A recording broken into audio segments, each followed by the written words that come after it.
গাইবান্ধায় ৬ বছরের শিশুকে রেস্টুরেন্টে ডেকে নিয়ে ধর্ষণ চেষ্টার অভিযোগে বাবুর্চিকে আটক করেছে পুলিশ।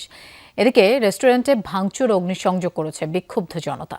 দুপুরে সদর উপজেলার জাফলং চাইনিজ ফাস্টফুড অ্যান্ড রেস্তোরাঁয় এই ঘটনা ঘটে। পুলিশ জানায়, কয়েকদিন ধরেই ভুক্তভোগী শিশুটিকে বিভিন্ন কৌশলে রেস্টুরেন্টে নিয়ে যেত অভিযুক্ত বাবুর্চি। সেখানে তার সাথে অশালীন আচরণ করত।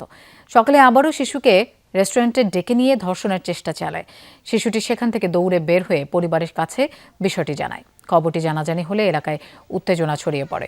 রেস্টুরেন্টে ঘেরাও করে অভিযুক্তকে অবরুদ্ধ করেন স্থানীয়রা। এ সময় পুলিশ ঘটনাস্থলে গিয়ে অভিযুক্ত বাবুর্চিকে আটক করে থানায় নিয়ে যায়। এরপরই রেস্টুরেন্টে আগুন ধরিয়ে দেয় বিক্ষুব্ধ জনতা।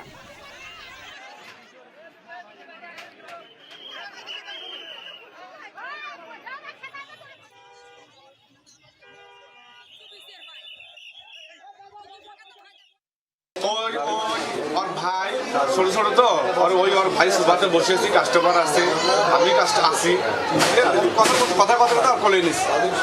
সে 10-12 দিন আগে ঘটনা। যাকে আটকে রেখেছিল তাকে আমরা আমাদের হেফাজতে নিয়েছি। যদি আমরা তদন্ত করে দেখব, তারপরে আমরা সর্বোচ্চ যাতে বিচারের সম্মুখীন হয় সেই ব্যবস্থা করব।